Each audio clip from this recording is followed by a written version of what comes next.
So I'm ready to start a new spinning project with my greenwood fiber color sets and to make some decisions about how I want to spin this yarn.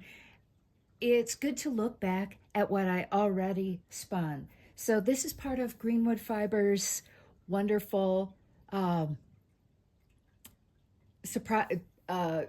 subscription where the dyer Carolyn made just truly glorious combinations of always 2 ounces of two different solid or tonal-ish colors, because dyeing fiber almost always results in a tonal, and then one multi. And in fact, this brown and red combination is what I'm planning to spin.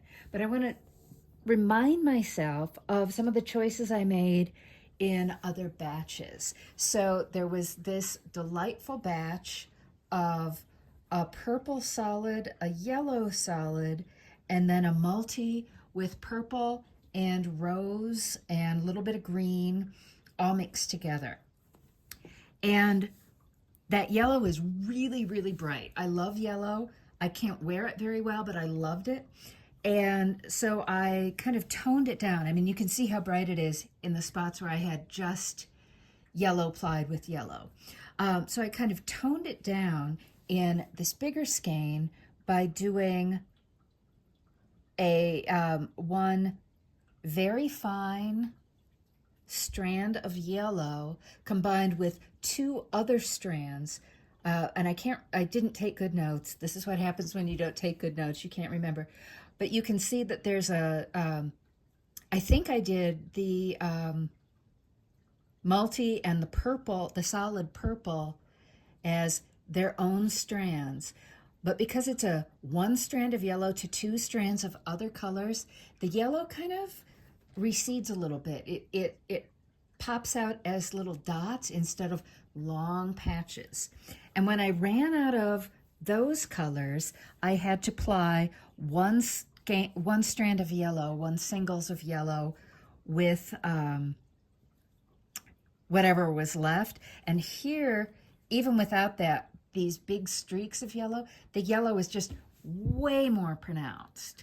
So this this way to tone down the yellow a little bit worked out really well, I thought. Oh, and this must have been my sampling, because when I'm going to play with colors, I find it is a really good idea to sample a little bit. So that was the purple batch. July's colors were a blast. It was a tropical theme, and I'm reasonably certain that I think what I did was I pulled things apart, and by things I mean the colors in the braided top. I just separated out little bits of color, and I just spun them randomly, and then I plied them randomly, however they came. And breaking up the colors, because when you look at a multi-braid, when you lay it out, you can see how the dyer laid it out for the dye process. So let's see if I've got enough space and if I'm about to get invaded by a cat. Yep, here comes the cat. All right, so when you lay this braid out, you can see how the dyer laid out the fiber. Oh, Sevi really wants to help. Laid out the fiber and then painted it. And you can see that there's, you can see that there's a patch of white at one end of the pan, and then it shades to brown, and then it shades to red, and then it shades back to brown, and then it goes back to white. So you can see how the colors were painted. And if I had spun this tropical series, all right, Sev, honey, sweetie, I know, you should be on camera all the time. If I had spun these very bright colors that are bright but similar in value, which means they're all about the same darkness level, if I had spun them just as they presented themselves, there would have been long stretches of blue, then long stretches of green, then long stretches of orange. And I wanted things to be more broken up. So by ripping up the braid and then just grabbing, and when I say rip up, I mean maybe 2 4-inch sections. I would spin a little bit of the color, and then I'd go on to the next color in the series, in the batch. So that was a lot of fun. This colorway, which was one of my favorites, but I really, really, really can't wear brown. I wanted to shade from solid brown, and you can see the 2-ply in the middle here, and then the bright blue solid and the blue and brown multi. I ended up graduating the colors, and then when I applied them, there's still a lot of brown in here, but it kind of comes and goes. And when it's knitted up, this is one of a pair of fingerless mitts that I'm making for a friend. When it's knitted up, these colors aren't going to match. And to me, that's part of the beauty. But oh my gosh, do I love how the colors shade from this blue-brown mix to taupe and brown, and then becomes solid for a little while, and then goes back to being speckled colors. So that is going to be really fun, and I love how this yarn turned out, and I'm really glad that my friend can wear these colors that I cannot wear and is going to enjoy some hand-spun, hand-knitted mitts. Also in my box, waiting to be spun, and this, because I haven't done anything with these braids yet, this shows you how Carolyn sets up her colors. So this was one, and these are all Rambouillet. This she did an orange and a very pale yellow. The orange is called gourd, and the pale yellow is called corn silk. And then she did this multi-colorway called cornucopia. And it turns out that these colors, to me, pair really well with another multi, and I am reasonably certain that these were 2 fall colorways that were shipped out right next to each other in time. So one of them was August and one was September. So this colorway that is a little bit lighter, and the autumn glow, this sort of orangey brown. I believe that the next coordinating color was also a green, very similar to this, but I cannot locate it right now.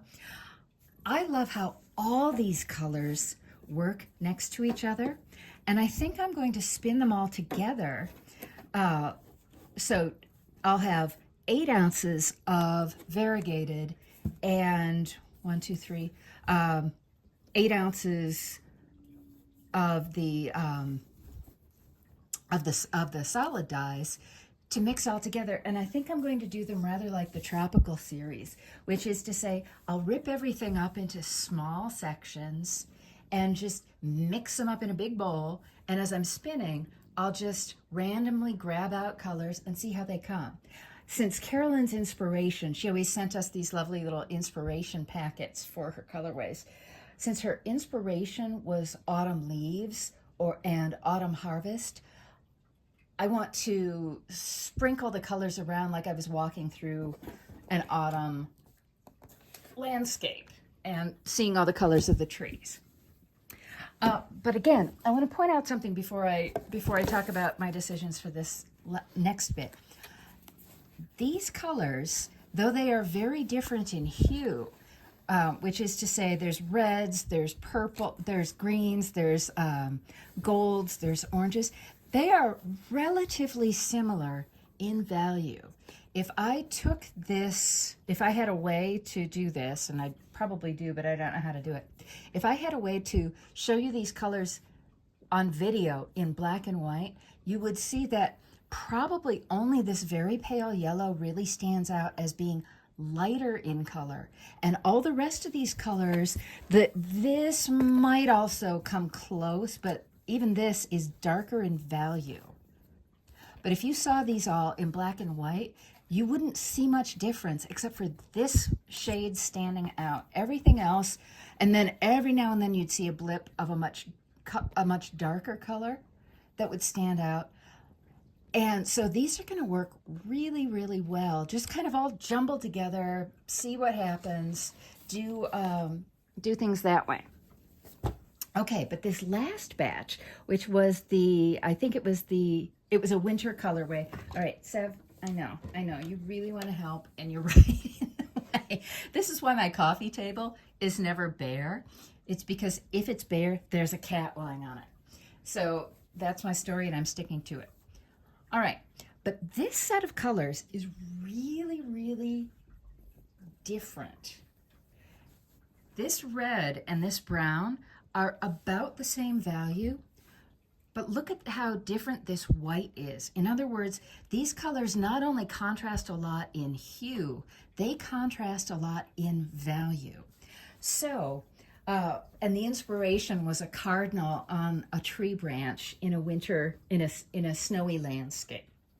So I think what I want to do is actually get more white, which I can do because I've honestly got such a huge fiber stash, it's embarrassing. And I think I'm going to randomly do flecks of brown and flecks of red. I might even graduate them because that would be really beautiful to make a 2-ply yarn that starts off brown and then shades into this red. And I can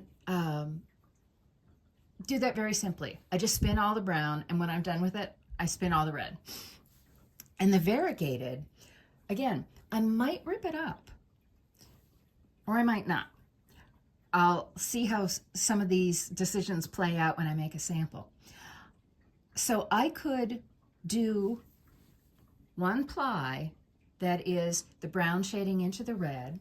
I could do 1 ply that's, and this will be 4 ounces together, so it'll come out to about the same length as also doing 1 ply that just runs through these colors. But then I could visit my stash and grab a 4-ounce braid of just solid white, which shouldn't be hard, honestly, to find in my stash, and do a 3-ply yarn. And the whites, because they are so much lighter, will kind of take over this whole yarn. And we'll just have to kind of see how that goes. But I think it's going to be really great. In other words, you're going to see the red and the brown just kind of peeking out from amongst all that white, rather like cardinals shyly flocking in the wintertime, hoping somebody has put food in the bird feeder. So let's see how that goes.